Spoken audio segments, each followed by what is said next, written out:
This is Bill Kimler, co-host of the Black, White, and Blue in the South podcast. This Halloween, stand out from the crowd with ZJZDesigns.com. Their brand new limited edition spooky prints are here to haunt your wardrobe in the best way possible. With 5 new chilling designs, you'll be ready for trick-or-treating, haunted houses, and everything this spooky season has to offer. Whether you're getting festive for the holidays or just looking for unique, high-quality designs to up your style game, ZJZDesigns.com has you covered. Shop now at ZJZDesigns.com and discover the t-shirts that'll make you stand out in any season. Don't get caught without the coolest Halloween t-shirt. Grab yours before they disappear. ZJZDesigns.com. The All About Nothing podcast may have language and content that isn't appropriate for some. Listener discretion is advised. Welcome, Nothingers, to another episode of the All About Nothing podcast. This is episode number 229. I am Barrett Gruber. I'm Zach King. All right. We're going to introduce our guest this week, Karl Smith, here in just a minute. He's with the Voter Education Project. Please subscribe and share the show. That's how we get new listeners. Also, if you could, please consider supporting the show financially by visiting our webpage and clicking on the support link. If you can't do that, please drop a review, get us those 5 stars, hit the thumbs up, or leave a comment. All of that helps drive us up higher in all of these podcast ratings, shows, things, whatever. I want to thank real quick Matt Villardo for being on last week. He, of course, is the Democratic nominee for the South Carolina House District 26 in Fort Mill, South Carolina. If you've election is we're days away, and Matt's campaign is still we're thriving. I'll just say we're thriving. You can visit Matt Villardo's campaign page. It is mattv4sc.com. In fact, while we're recording this, they are out canvassing across Fort Mill, which is awesome. And if you haven't ever canvassed before, honestly, there's really nothing to it. A lot of it is just engaging with the people. The list of the people that you're going to go visit are it's friendly territory, so a lot of it's just making sure that people have a plan to go vote on the 5th. We are, as of the date of this release of this episode, early voting has started in South Carolina. In fact, by this time, early voting has started across the country. So my suggestion is, if you can, early vote. If you have the ability to mail in vote, you're watching this right now and you haven't already mailed it in, stop listening, stop playing this video and audio, and go ahead and fill out your mail-in ballot and send it in. You don't want anything to wreck or slow down the process of your ballot getting counted. You can also make sure to check your voter registration. You can go to theallaboutnothing.com/voter, and you can check your voter registration. Make sure you know where you're voting as far as your precinct. Also, make sure that your address on the rolls is correct, because that is one of the big things that we check for as a poll worker. We make sure that the address matches. We make sure that you look like your picture. Do everything you can to make sure that on election day or voting early, whatever, that it is the process is seamless. The system is we require voter IDs, and because we require voter IDs, let's just make sure that we're doing our part to make sure that is as simple as possible. And just a PSA for all of the voters or the poll workers that are going to be out there. One, thank you for doing it. I'm not doing it this year because Matt's campaign out in Fort Mill, but all the poll workers, we sincerely appreciate it. It is a thankless job, even though people come in and they thank you for your time. It is grueling. It's 14, 15 hours of work.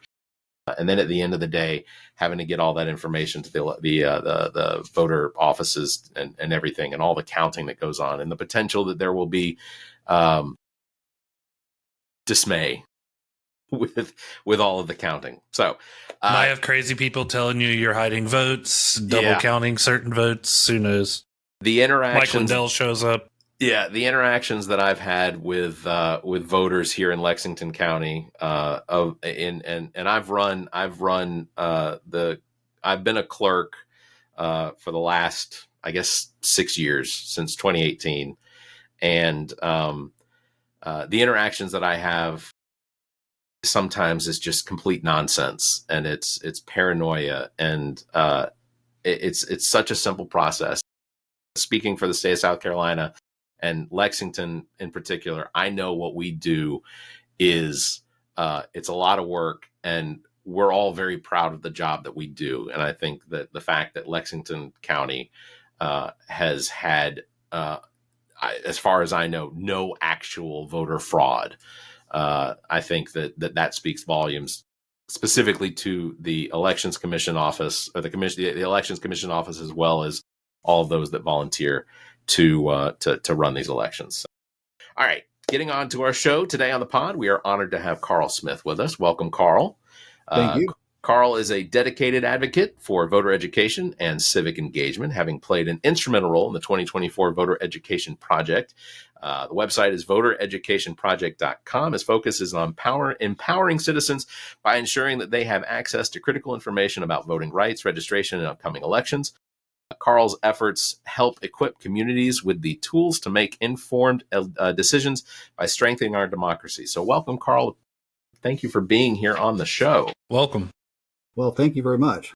Karl and I met at the Lexington County September monthly Democratic Party meeting. And that was the first meeting that I have actually been to probably since Bernie was up for running back in 2016, because I was the precinct executive commissioner for my precinct for the Democratic Party in Lexington.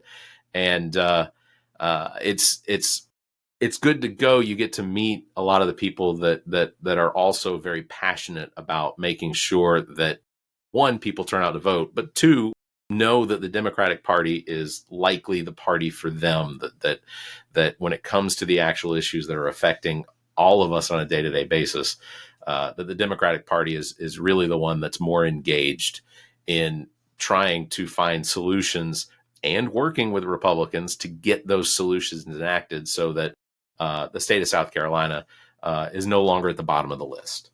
But as far as our listeners, Karl, tell us a little bit about the Voter Education Project. Well, it's just something I put together, a few years ago, and it's after many years of kind of being frustrated about how the Democrats have a great product, but they haven't sold it well, whereas the Republicans have a crappy product, but they sell the hell out of it. So it's just that, there's so many people that think that that the Republicans are better on the economy, than Democrats. But if you go back to the fundamentals, basic macroeconomics and behavioral, why businesses do what they do, why people do what they do, and all that, which is apolitical, it's obvious that the Democrats are on the right side of the fundamentals, and the Republicans are just frankly on the wrong side. So basically, over the last couple of decades, working with various campaigns and and getting people are doing canvassing and phone banking and all sorts of things, and then trying to get the Democratic Party to actually message along the economic lines of actually how what we do works. They've always talked about, the evidence and so on. They've talked about kind of the policies, but they've not talked about the mechanics or what's behind it. And all of us, and, as I'm actually an electrical and computer engineer. So it's about, from an engineer standpoint, it's about, well, what are the necessary conditions? What does it take for something to work? And, we all understand, like with our car, we don't understand a lot about our car. We understand, a few of the basics, but the cars are incredibly complicated, and no one person actually understands every single little thing about all the microelectronics and how to all do all that. Nobody understands all. But we understand that you've got to keep gas in the gas tank, and you got to have, if it's a gas car, obviously, you got to have air in the tires and a place to sit and a place to be warm, comfortable. And you got to, you got to be able to have a windshield, and you got to be able to see through it. And, so there's just some basic necessary conditions, and we all get that. And so somebody tells you, oh, put sand in your gas tank. You're going to go, what? You're going to know that's a bunch of BS. Yeah. Can I say bullshit? Yeah, for sure. Okay. Yeah, it's a bunch of bullshit, and so no matter how loud and how many times they say it, you're going to know it's bullshit, and that's what we need to do with people in terms of the economy. When the Republicans talk about, tax cuts for the rich or, tax cuts and being able to get businesses to invest, or they're supposed to invest, and that's supposed to trickle down, right? Well, the problem is that businesses, they invest when their customers have more money, not when they have more money. So you have to look at the basic behavioral principles of what actually makes things work. And you have to ask the right questions here. Like, what do people need to thrive? That's a basic question that we should all be asking. When somebody says, oh, yeah, we're going to make it better for you. We're on, the Republicans are claiming they're on the people's side, the worker side, and all that stuff.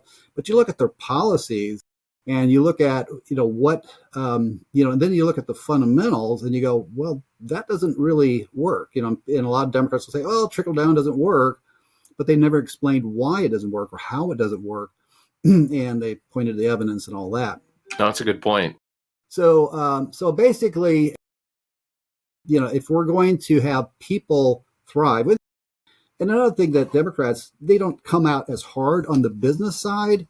And so, they get labeled as kind of anti-business. Well, the reality is that people, we need successful businesses because that's where our products, services, or most of our products, services, and jobs come from, right? So we can't have all these failing businesses and for us to thrive.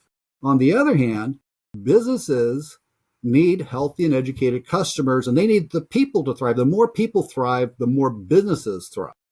You can have an economy that works for the few businesses and, kind of a concentration of wealth and, winner take all and all that kind of stuff, but for really the most amount of businesses, and especially most of the small businesses, for them to thrive, more of them thrive if we're thriving. So it's not like you can, be on one side or the other. We've got to basically do both. So then you ask the question, well, what does it take for people to thrive? And what does it take for businesses to thrive? But then when the Democrats try to do things like educate people or, improve their health or, invest in research and all this stuff, then the Republicans label them as socialists. Now, if the Republicans do it, then it's not socialism. Right. But anyway, it's kind of funny. So basically, what I've been working on then is, well, how do we boil this down, for people? And initially, I constructed the website as kind of a research thing or something, a little more deeper information for candidates, for more higher information people. I'm going to actually reconstruct, or plan to reconstruct and kind of simplify it, get a few basic things up there, and then, have those other resources available for, people that really want to kind of do a deeper dive. But do you want me to go into some of the messaging then? I was gonna ask you. So when it comes to obviously educating voters is it's a great title. The idea of making sure that voters have either access to all of the information that they could potentially find, because we're inundated with news sources like, between MSNBC and Fox News. And I tell my father-in-law this all the time. I say, I listen to Fox News because I want to hear how they are attacking the information that's coming out of the right or the left. I listen to MSNBC because they do a fairly good job of attacking what's coming out of the right.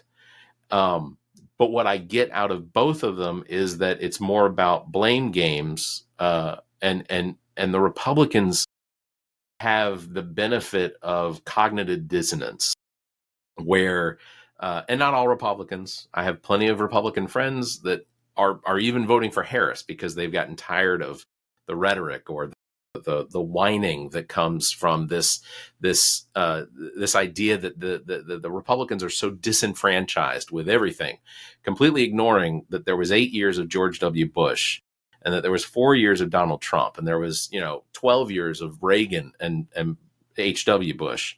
That those policies from even 1981 are still having an impact on things like deregulation.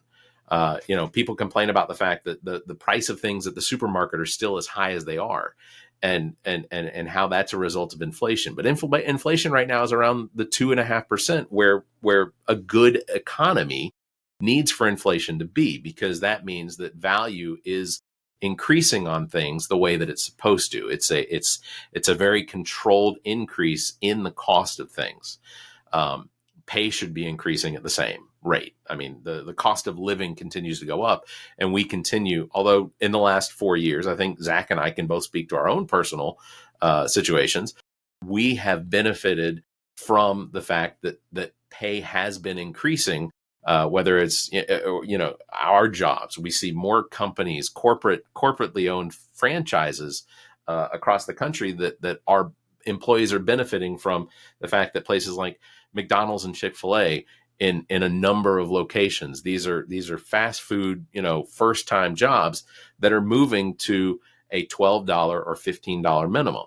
And that is because it's becoming increasingly clear that it's necessary. People can't live off of $7.25 or $7.50, whatever the minimum is. A lot of corporations understand that if they don't pay people well, their customers don't have money.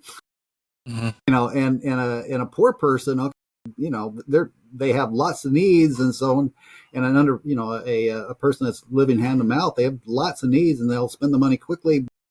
They just, they're not a good customer. They really need, and look at third world countries where they don't value their workers well, then 2/3 to 3/4 of their population, are in poverty. So, anyway, I can dive into some of the things that I'm trying to get across here. Yeah. Can I point this out too real quick, if you don't mind? Sure. Speaking on the economy is, people who are going to go vote for Trump are like, well, the economy was a lot better when Trump was in office. He had Obama's economy. And then to the end of it, we inherited Trump's economy by the time Biden came in. Right. And now Biden's fixing it. And we want to continue with the fixing with Kamala Harris. But then if Trump, say, let's hope it never happens, wins, he's just going to tank it again and go off of what he was until he tanks it at the end of it again. And then someone's going to have to be up to pick up those pieces. Well, if we get people a little more informed on the fundamentals, they'll be able to pick out bullshit when they hear it. Right. No matter how, and the Republicans are very good about getting on a message and then staying on that. And then if a person really doesn't understand that sand doesn't go in your gas tank, they're going to go, okay, fine, let's try the sand. Now the problem is that it's a slow moving disaster, so it doesn't have an immediate effect. This long-term effect, and so like one president will benefit from the previous president, so even if they're doing bad things, they're benefiting from the inertia of this good economy and so on, and things that we've done even many decades ago. Think if we had never put the money into research and coming up with microelectronics, where would we be today? Yeah, every single person, every single business, we've made billions, trillions of times on the money, and it will keep on paying off, for centuries and centuries to come. So anyway, I get into and trying to get people kind of bullshit proofed, because if we can do that, or a little more, and stuff, and Trump is a phenomenal con artist. The thing that he has in his Art of the Deal book, the thing that he has against conning people, or at least at that time, you know what it was? What? That you couldn't get away with it for very long. He admitted it in his book. That's what. Yeah, that was his. That's a grift inception. He figured out the long con. And the presidency is the ultimate long con if you're of that disposition and that kind of person. Unfortunately, so he's conning a lot of people and everything, but we don't. People just don't. They don't have the right filters to hear the cons and stuff. But anyway, so if we look at what do people need to thrive? Well, there's three basic things. We need basic public investments. Well, there's actually a little bit more. And then we need a fair system, and we need to value workers. People need to have a fair wage. If they don't make much, or the system is not fair, so it's benefiting these other people, but not, not very, various groups. Or if we're not making the basic public investments, then they don't do well and so on. So in our basic public investments, and that's where, we get called socialists a lot. Now let's look at that a little bit. Basic public investments, what is that? And that's a term that I came up with as kind of an umbrella for people to understand these various things. Okay, so what does it take for a person to thrive? Do they need education? Will they thrive more with education? Well, I think most people would probably say, duh. How about healthcare and being healthy and have access to healthcare? Yeah. What about infrastructure? Being able to get places and do things, all the things that we need to do that. What about research? Do we benefit from research? Well, there's a ton of ways and stuff that we benefit, and they're figuring out, what we're doing that's killing us and what we're doing that helps us, and and all that. And then microelectronics and even AI. That's a lot of government basic research that even got this huge multiplier into the future of our productivity. What about safe communities, community development, and infrastructure? So that's the group of things. Now, okay, so that would benefit people. What about businesses? What do they really need to thrive? Well, do they need health? Do they need healthy employees? Is that delivered by whatever healthcare that they're provided, or has that been more of a function of what the healthcare that they had since birth? I think most people would get it. It's a longer picture than what they're getting. Yeah. What about education? For sure. Do they need an educated employee? Do they benefit from that? Would they even exist without the right educated people? A lot of businesses wouldn't. What about research? Do they benefit from research? Well, yeah. In fact, a lot of them wouldn't exist without the research investments that we made in the past. What about infrastructure? Well, I think even the Republicans understand that, businesses need infrastructure. Now they want to make it like a pay-as-you-go kind of thing versus a much more efficient system, less costly system, and that you just build it and then people can access it, and you don't stratify or you don't cut out people and businesses. Oh, you're just a small business, so therefore you don't have access to this or whatever. What about safe communities? Do they need a safe community to do business in? What about community development? Do they benefit from having a place for their people to want to live and their customers to want to be and all of that? So guess what? Our businesses need our basic public investments, many of them to even exist, and especially to thrive. So is that really social? So you think about pure capitalism, if everybody, were responsible for their own safety, for their own, infrastructure, for their own, health. And it'd be like a person being out in the desert with nothing, right? Yep. Well, how well would they do? Well, they might survive.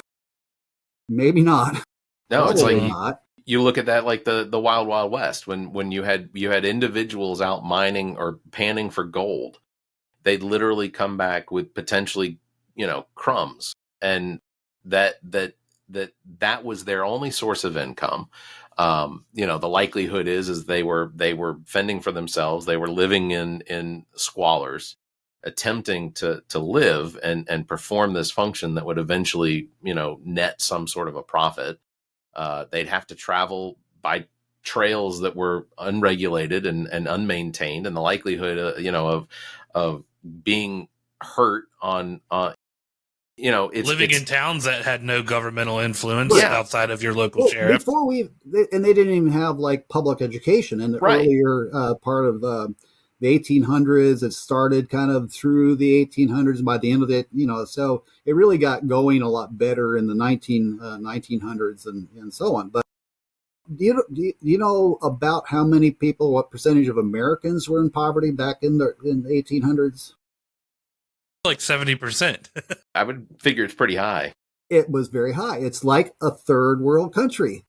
Okay, Mhm. now we can, now with enough Republican policy, we might be able to get back there if that's what they really want to do. Right. Is that the You know, if America we you want to cut our- make great again? Yeah, is that what we're doing? Yeah, there's Right. there's this mentality that people should be able to fend for themselves, but completely ignoring the fact that fending for themselves nowadays includes the fact that we have social services, not socialism, but it's social services that are Right. provided because people are paying, the majority of that being paid for by the taxes that come from the lower class and the middle class. These are things that keep you safe. The fact that you can walk into a hospital and the hospital has to treat you regardless of whether or not you have insurance, whether you have some way of financially paying for those services. Yeah, the state will come after you as a collection agency in South Carolina afterwards, but you still will have those services provided to try and save your life. These are all, and I think you're building towards it, but these are things that people don't seem to recognize. These are all democratic value. These are values of the Democratic Party that started really 100 years ago. And they used to be, Yeah, and Republicans voted for a lot of this. Yeah. Way back, we wouldn't, if we didn't have both parties supporting it, we wouldn't have had all the great programs and really the investments in education and, health. We created this healthcare system. And I mean, we've had just a lot of the money and the research and so on. So we've benefited upon the shoulders or on the shoulders of all of our, of all these past investments and everything. And it's not, and so pure capitalism would be very anemic. It would be very, because businesses really wouldn't be able to get started because they couldn't create their own necessary, they can't create their own necessary conditions. They can't, to thrive, to even exist. They can't, for most part. Okay, you can sell some vegetables. You can, there's, really simple businesses, but the kind of complex businesses that we have today would not exist.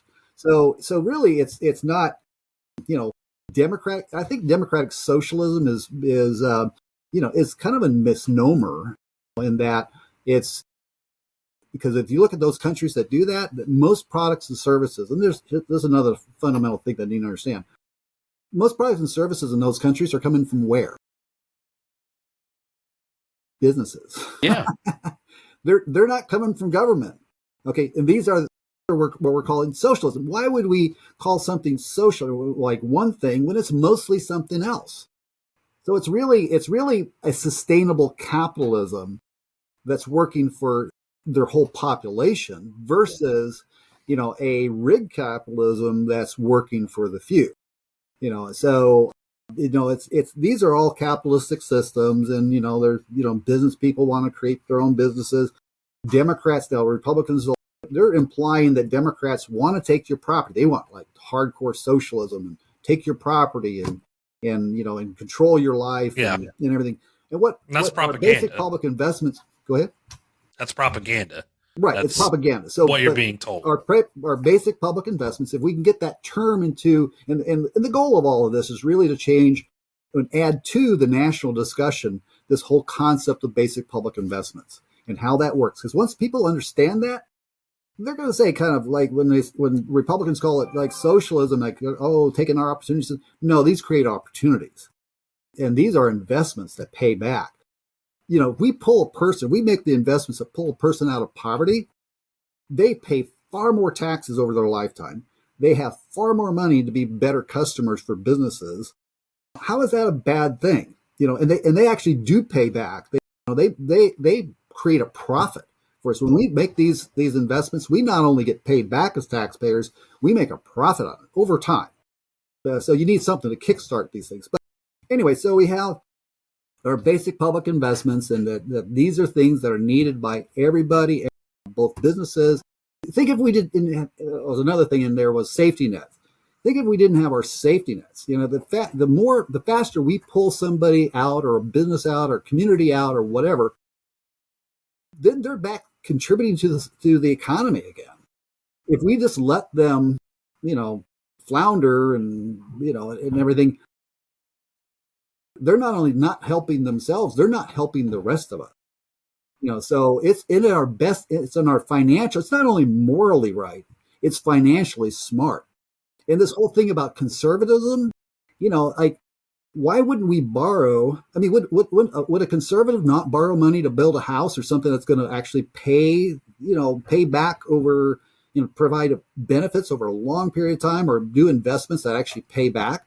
This is actually a fairly conservative thing, to invest in things that actually do pay back. But to put money in, like, cutting taxes on the wealthy and bigger businesses and so on, doesn't pay back, because they don't invest quickly. They don't put the money back. They don't hire people. They don't invest unless they have more customers and more money. And that's what our basic public investment says. It not only creates these long-term multiplier effects, has an initial stimulation in our economy.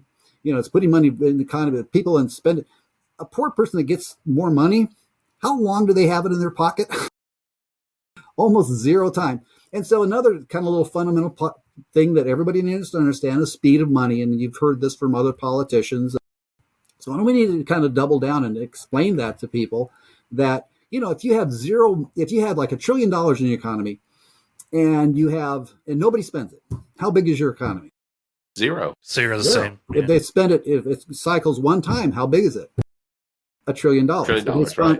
If it cycles 10 times, it's $10 trillion. Wow, that is really cool. Because that means, and this is a big counter to Republicans, because they want to always picture, well, if somebody's going to do well or better, somebody else has to do worse. No. Yep. No. When we basically, when that poor person has a better job or has a job, they actually create jobs by just having that job. Yeah. Yeah, because they're spending money in places that then have to create jobs for that money to be spent. Right. And to expand on that idea, one of the things that Republicans right now are running on is this idea, Springfield, Ohio, not necessarily the dog eating, but the fact that there are migrants that are here from Haiti, not Haitian, which I think I have heard multiple times now, even from some of the talking heads on Haitian. Yeah, that J.D. Vance recently in a speech acknowledged that the people of Haitian had invaded Springfield, Ohio. Don't fact check them. That please don't fact check me. But the point of that is in respect to the economy is, there were 20 to 35,000 Haitian people that came to the United States after their government fell, after the Haitian government basically collapsed. Their prime minister is in exile. Their president was assassinated. It's being run, and this is true, that it's being run literally by somebody whose name is Barbecue, who is a cannibal, and people live in fear of their lives. So the United States granted legal documentation to allow for these migrants to come to the United States. And that's been policy goes way back. That's not something that Biden implemented or anything like that. But these are people that now have jobs, and they're working jobs, and they're paying taxes, and they are accountable to the economy, and they are providing for their families. They're spending their money. They're earning income. They're making investments into the communities that they live, and they don't get to vote. They are not allowed to be a part of the system unless they become naturalized by becoming citizens. And I think, and this is just a side, but I'm one of those type of people that says I am appreciative of the fact that they have committed themselves to being a part of the system without being allowed to be a part of the decision part of the system. And you know, I don't understand, and maybe you've had interactions with people on subjects like that, but where is that mental block? Where is that dissonance, that cognitive dissonance that says, that can't recognize that people here in the United States that are here and participating in the grand scheme of things, but they still shouldn't be here. They shouldn't be allowed to participate. They shouldn't be allowed to be here. That the government's funding their lives and all these other things. What is that? What sort of interaction do you have, or how would you combat that sort of? Well, I think by understanding that in countering this fallacy that somebody to do better, somebody else has to do worse. So if somebody's coming in and they're doing better, then must be some of our citizens are doing worse. No, these people are actually creating, now they're employees of, if we deported, the 10 plus million people that are here illegally, 10, 20 million, whatever it is, if we deported all those people, our economy would collapse and so many businesses would be out of business because then they wouldn't have the workers. And then there's so many, and then the housing market would, there's all sorts of horrible economic impacts and stuff if we actually did that. So this, again, going back to the fundamentals, when people do better, and we really need morally and also economically, that everybody makes a livable wage or better. That's valuing all workers. That's another umbrella. So we have, we have basic public investments, and we have valuing all workers, which is basically a livable minimum wage, equal pay for equal work, and workers' rights. So all of those things drive up, wages. Now, individual companies can't raise their wages because of competitions, but basically if you set a level playing field between all these companies, then basically they can rate, that. So an outside entity, government, needs to basically, set that minimum, and then the businesses have more customers, more money. But then they'll say, well, that's just, if we double the wage to $15 an hour, won't that double the price? No, because products and, service costs or wages are typically a very small part of the product and service cost. And where they're not, those products and services should be higher.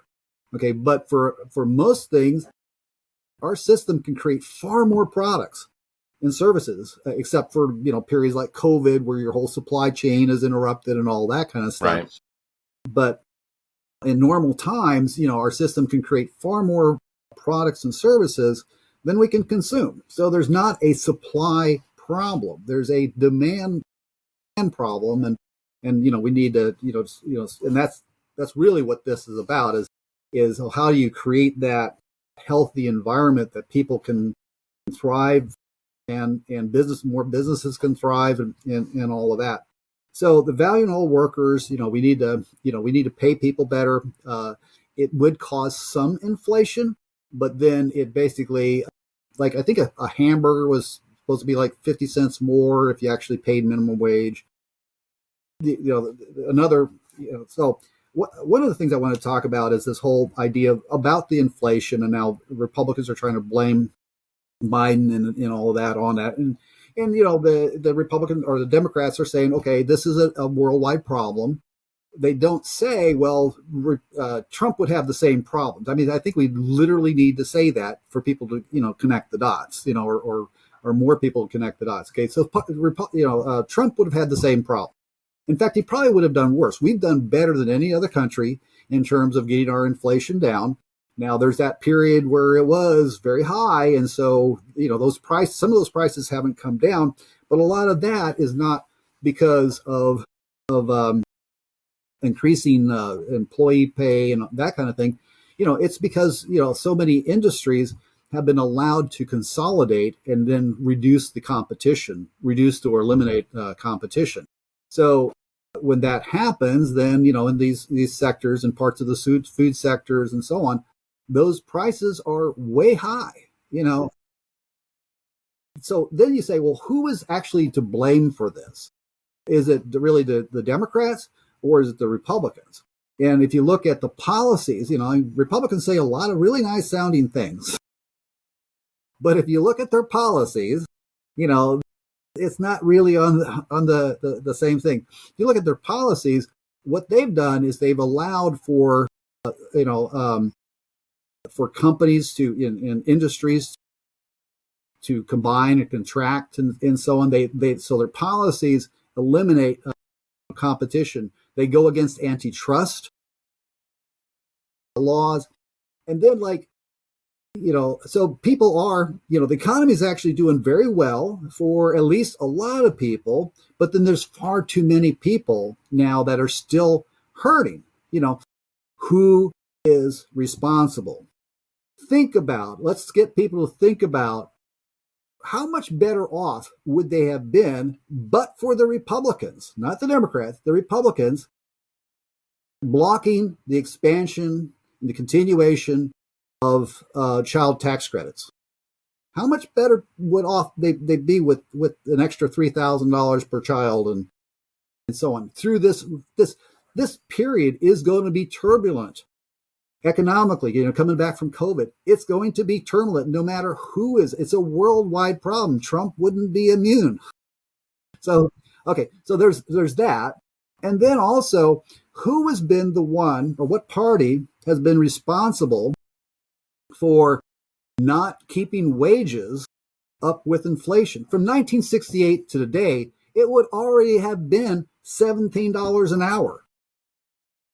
But for the Republicans, how better, if you're struggling today, how much better off would you have been if you had a livable wage to make it through this tough time?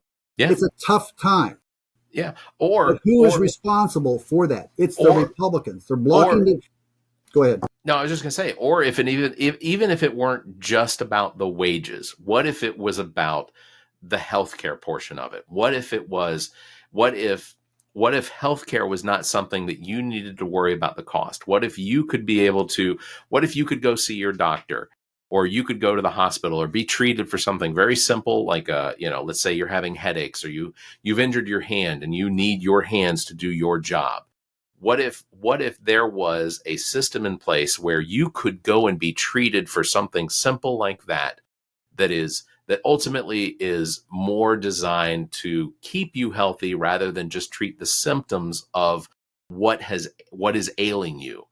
And if that were in place, if you had a system of healthcare and you were able to take out the requirement that you have to go and work for a company that you have to pay for the premium for that healthcare, like we all do, what if that system were in place?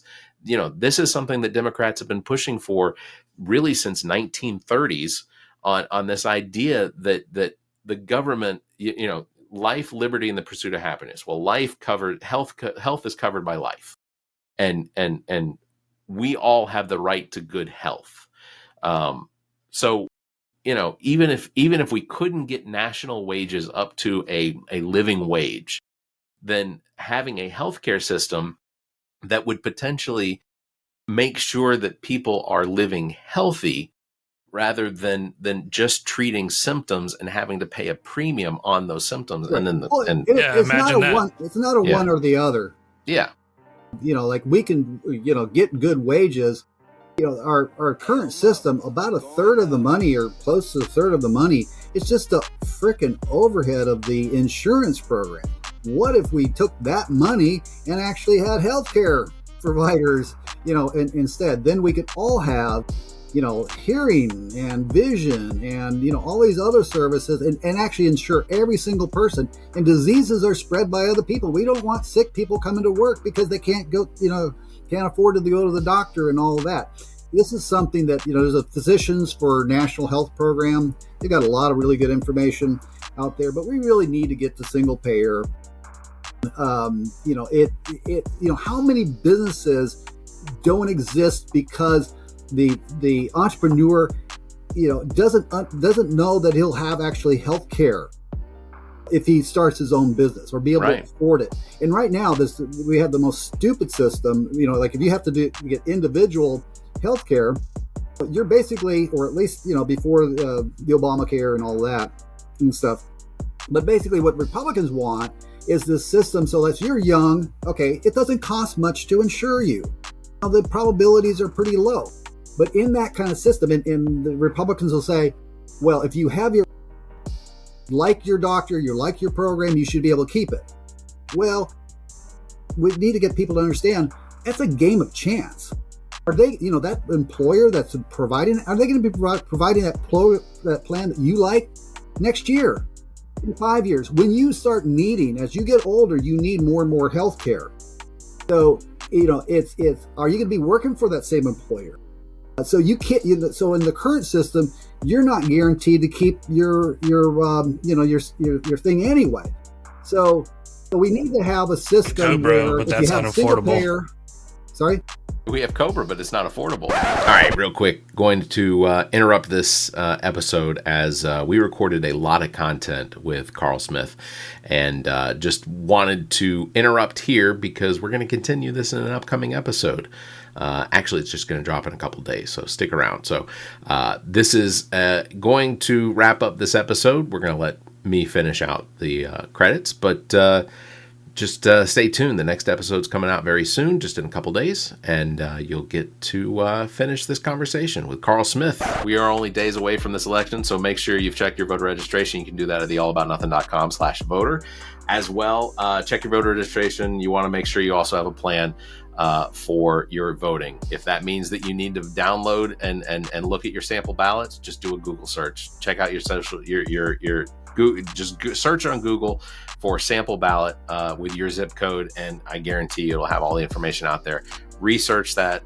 Look at all the questions they're asking. If you, when it comes down to who is running as far as Board of Education, that sort of thing, the League of Women Voters has done an outstanding job in putting together and grabbing the resources necessary to know who these candidates are that are running for boards of education and trustees of education across the state and across the country. So I'll put links to the show notes for the League of Women Voters as well. So definitely go check that out. So again, Karl, thank you very much for being here. That is going to do it for episode number 229. Thanks for Zach being here as well.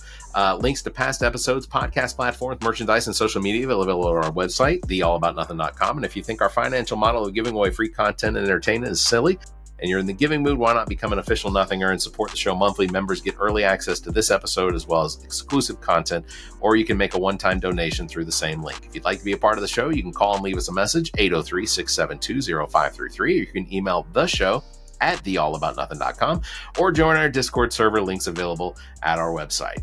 Thank you very much for listening, everybody. You all stay safe, be kind, have a great week. The All About Nothing podcast is produced and engineered by me, Barrett Gruber. Thanks to Cake for our intro music, Sick of You. You can follow everything Cake the Band at cakemusic.com. Thanks to Muff the Producer for our outro music. You can follow Muff on Instagram at Muff the Producer. I am Barrett Gruber. You can follow me on Instagram and Twitter at Barrett Gruber, or visit my linktree /Barrett Gruber. Want to support the show? Visit our webpage, theallaboutnothing.com, and become a member. There are several tiers available, including memberships that give you early access to episodes as well as exclusive content. Visit theallaboutnothing.com. To find links to our social media, merchandise, and past episodes, visit theallaboutnothing.com. If you'd like to be heard on the show, you can call and leave us a message. Dial 803-672-0533. If the time between these episodes is more than you can handle, check out our partner podcast. Zach and I host What the Pod Was That with Carrie Simmons. Visit whatthepodwasthat.com for links and details. Me takes a deep dive down the rabbit hole in episodes of Welcome to Wonderland. Available on all the podcast platforms. Visit WTWLpod.com for details. As well, you can listen to the political and social conversation between Dr. Jamela Brooks and Bill Kimmler on Black, White, and Blue in the South, available wherever you listen to podcasts. Please subscribe and share this show. If you're on YouTube, please like and hit the notification bell. Thank you for listening.